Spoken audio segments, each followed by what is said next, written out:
The Hound. In my tortured ears, there sounds unceasingly a nightmare whirring and flapping, and a faint, distant baying as of some gigantic hound. It is not dream. It is not, I fear, even madness, for too much has already happened to give me these merciful doubts. St. John is a mangled corpse. I alone know why, and such is my knowledge that I am about to blow out my brains for fear I shall be mangled in the same way. Down unlit and illimitable corridors of eldritch fantasy sweeps the black, shapeless nemesis that drives me to self-annihilation. May heaven forgive the folly and morbidity which led us both to so monstrous a fate. Wearied with the commonplaces of a prosaic world, where even the joys of romance and adventure soon grow stale, St. John and I had followed enthusiastically every aesthetic and intellectual movement which promised respite from our devastating ennui. The enigmas of the symbolists and the ecstasies of the pre-Raphaelites, all were ours in their time, but each new mood was drained too soon of its diverting novelty and appeal. Only the somber philosophy of the decadents could hold us, and this we found potent only by increasing gradually the depth and diabolism of our penetrations. Baudelaire and Huysmans were soon exhausted of thrills, till finally there remained for us only the more direct stimuli of unnatural personal experiences and adventures. It was this frightful emotional need which led us eventually to that detestable course which even in my present fear I mention with shame and timidity. That hideous extremity of human outrage, the abhorred practice of grave robbing. I cannot reveal the details of our shocking expeditions, or catalog even partly the worst of the trophies adorning the nameless museum we prepared in the great stone house where we jointly dwelt, alone and servantless. Our museum was a blasphemous, unthinkable place, where, with a satanic taste of neurotic virtuosi, we had assembled an universe of terror and decay to excite our jaded sensibilities. It was a secret room, far, far underground, where huge winged demons, carven of basalt and onyx, vomited from wide grinning mouths weird green and orange light, and hidden pneumatic pipes ruffled into kaleidoscopic dances of death the lines of red charnel things hand in hand woven in voluminous black hangings. Through these pipes came at will the odors our moods most craved, sometimes the scent of pale funeral lilies, sometimes the narcotic incense of imagined eastern shrines of the kingly dead, and sometimes, how I shudder to recall it, the frightful, soul-upheaving stenches of the uncovered grave. Around the walls of this repellent chamber were cases of antique mummies, alternating with comely, lifelike bodies perfectly stuffed and cured by the taxidermist's art, and with headstones snatched from the oldest churchyards of the world. Niches here and there contained skulls of all shapes, and heads preserved in various stages of dissolution. There one might find the rotting bald pates of famous noblemen, and the fresh and radiantly golden heads of new buried children. Statues and paintings there were, all of fiendish subjects, and some executed by St. John and myself. A locked portfolio, bound in tanned human skin, held certain unknown and unnameable drawings which it was rumored Goya had perpetrated but dared not acknowledge.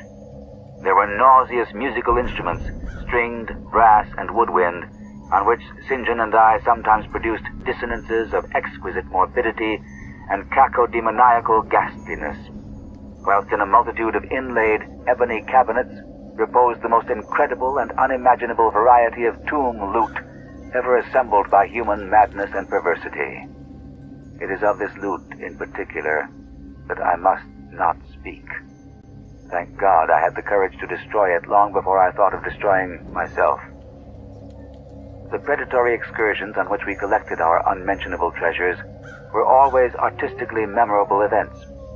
We were no vulgar ghouls, but worked only under certain conditions of mood, landscape, environment, weather, season, and moonlight.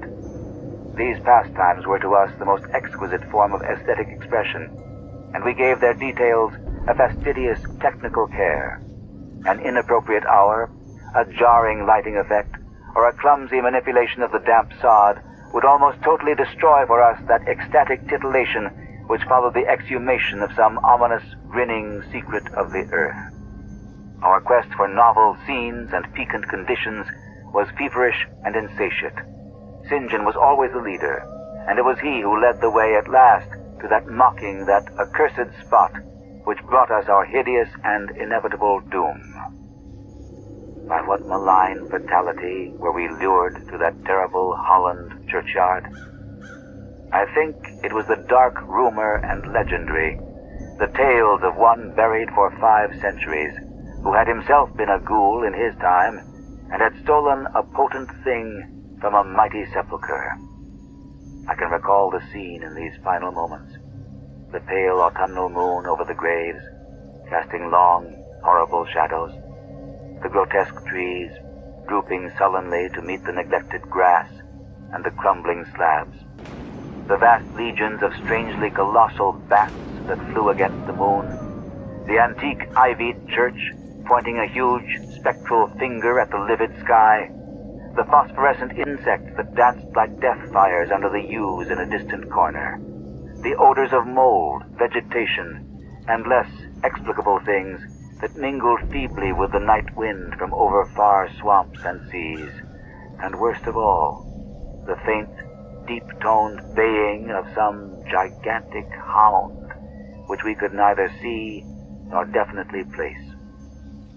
As we heard this suggestion of baying, we shuddered, remembering the tales of the peasantry. For he whom we sought had centuries before been found in this self-same spot, torn and mangled by the claws and teeth of some unspeakable beast. I remember how we delved in this ghoul's grave with our spades, and how we thrilled at the picture of ourselves, the grave, the pale watching moon, the horrible shadows, the grotesque trees, the titanic bats, the antique church, the dancing death fires, the sickening odors, the gently moaning night wind, and the strange, half-heard, directionless baying of whose objective existence we could scarcely be sure. Then we struck a substance harder than the damp mold, and beheld a rotting oblong box crusted with mineral deposits from the long undisturbed ground. It was incredibly tough and thick, but so old that we finally pried it open and feasted our eyes on what it held. Much, amazingly much, was left of the object despite the lapse of 500 years. The skeleton, though crushed in places by the jaws of the thing that had killed it, held together with surprising firmness, and we gloated over the clean white skull, and its long firm teeth, and its eyeless sockets that once had glowed with a charnel fever like our own. In the coffin lay an amulet of curious and exotic design, which had apparently been worn around the sleeper's neck. It was the oddly conventionalized figure of a crouching winged hound, or sphinx with a semi-canine face, and was exquisitely carved in antique oriental fashion from a small piece of green jade. The expression on its features was repellent in the extreme, savoring at once of death, bestiality, and malevolence. Around the base was an inscription in characters which neither St. John nor I could identify, and on the bottom, like a maker's seal, was graven a grotesque and formidable skull.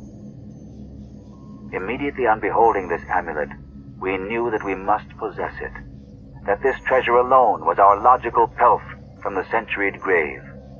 Even had its outlines been unfamiliar, we would have desired it. But as we looked more closely, we saw that it was not wholly unfamiliar. Alien it indeed was to all art and literature which sane and balanced readers know, but we recognized it as the thing hinted of in the forbidden Necronomicon of the mad Arab Abdul al-Hazred, the ghastly soul symbol of the corpse-eating cult of inaccessible Leng in Central Asia. All too well did we trace the sinister lineaments described by the old Arab demonologist. Lineaments, he wrote, drawn from some obscure supernatural manifestation of the souls of those who vexed and gnawed at the dead. Seizing the green jade object, we gave a last glance at the bleached and cavern-eyed face of its owner, and closed up the grave as we found it. As we hastened from that abhorrent spot, the stolen amulet in St. John's pocket, we thought we saw the bats descend in a body to the earth we had so lately rifled, as if seeking for some cursed and unholy nourishment. But the autumn moon shone weak and pale, and we could not be sure. So too, as we sailed the next day away from Holland to our home, we thought we heard the faint, distant baying of some gigantic hound in the background. But the autumn wind moaned sad and wan, and we could not be sure. Less than a week after our return to England, strange things began to happen. We lived as recluses, devoid of friends, alone, and without servants in a few rooms of an ancient manor house on a bleak and unfrequented moor, so that our doors were seldom disturbed by the knock of the visitor. Now, however, we were troubled by what seemed to be frequent fumblings in the night, not only around the doors, but around the windows also, upper as well as lower. Once we fancied that a large, opaque body darkened the library window when the moon was shining against it, and another time we thought we heard a whirring or flapping sound not far off. On each occasion, investigation revealed nothing, and we began to ascribe the occurrences to imagination alone, that same curiously disturbed imagination which still prolonged in our ears the faint, far baying we thought we had heard in the Holland churchyard. The jade amulet now reposed in a niche in our museum, and sometimes we burned strangely scented candles before it.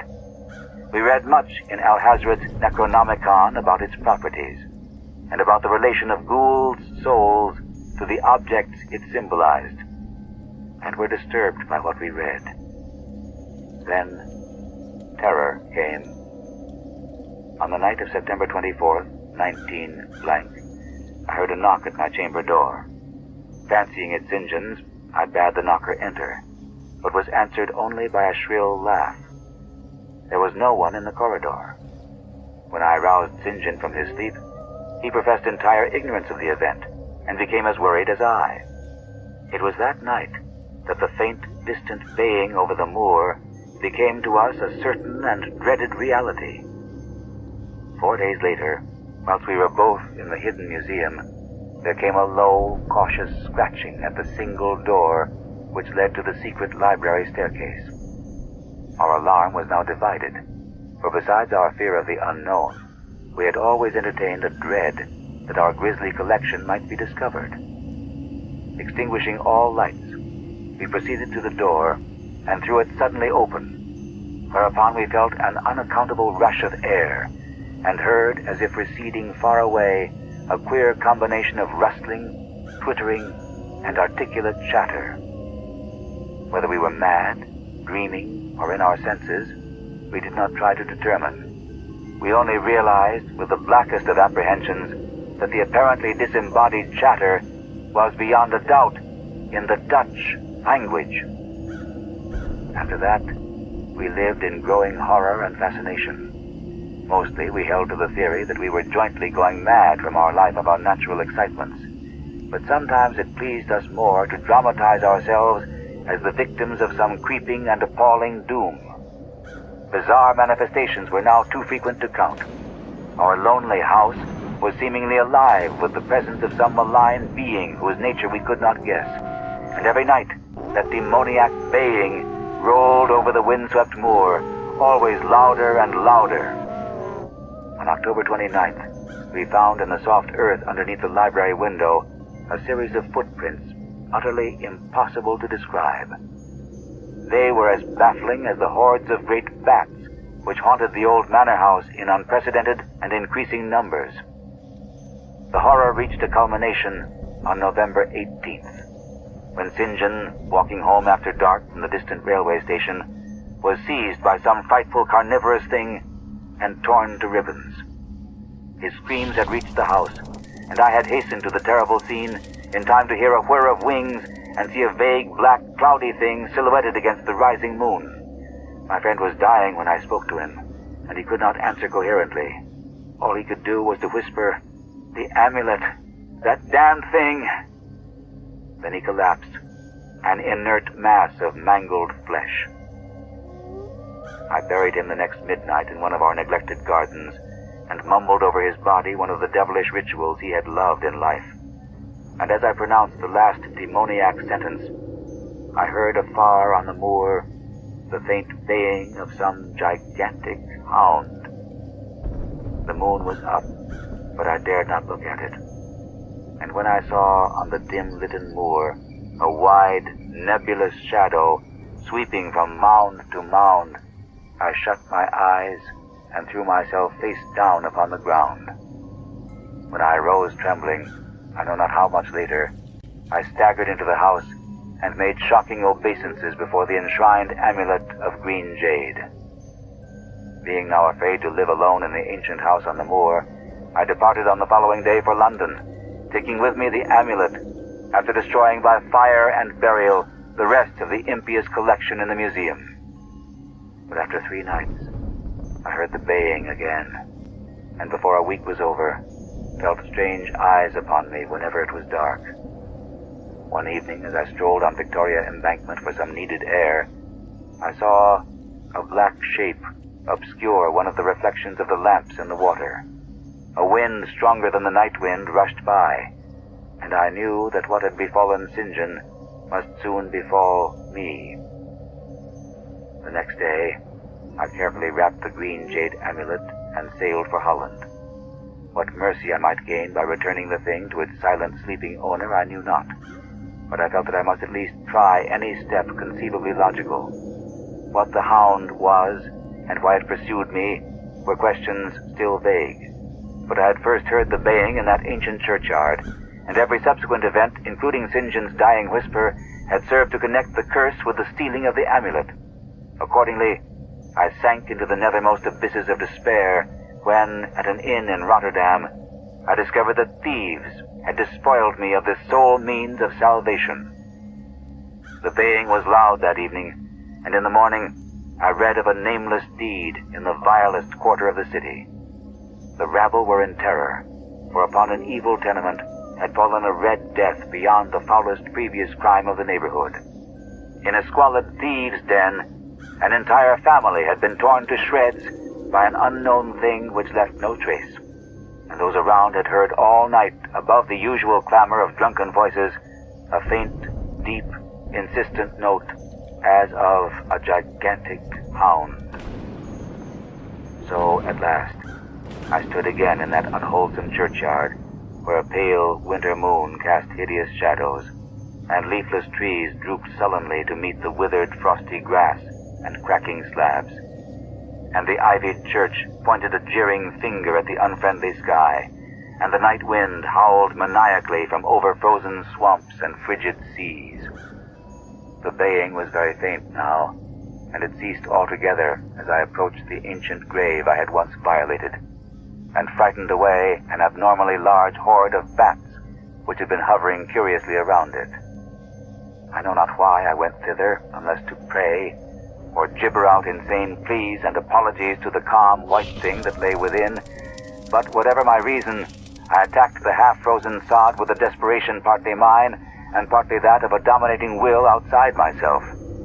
Excavation was much easier than I expected, though at one point I encountered a queer interruption, when a lean vulture darted down out of the cold sky and pecked frantically at the grave earth until I killed him with a blow of my spade. Finally, I reached the rotting oblong box and removed the damp nitrous cover. This is the last rational act I ever performed, for crouched within that centuried coffin, embraced by a close-packed nightmare retinue of huge, sinewy, sleeping bats, was the bony thing my friend and I had robbed, not clean and placid as we had seen it then, but covered with caked blood and shreds of alien flesh and hair, and leering sentiently at me with phosphorescent sockets and sharp, ensanguined fangs yawning twistedly in mockery of my inevitable doom. And when it gave from those grinning jaws a deep, sardonic bay as of some gigantic hound, and I saw that it held in its gory, filthy claw the lost and fateful amulet of green jade, I merely screamed and ran away idiotically, my screams soon dissolving into peals of hysterical laughter. Madness rides the star wind, claws and teeth sharpened on centuries of corpses, dripping death astride a bacchanal of bats from night-black ruins of buried temples of Belial.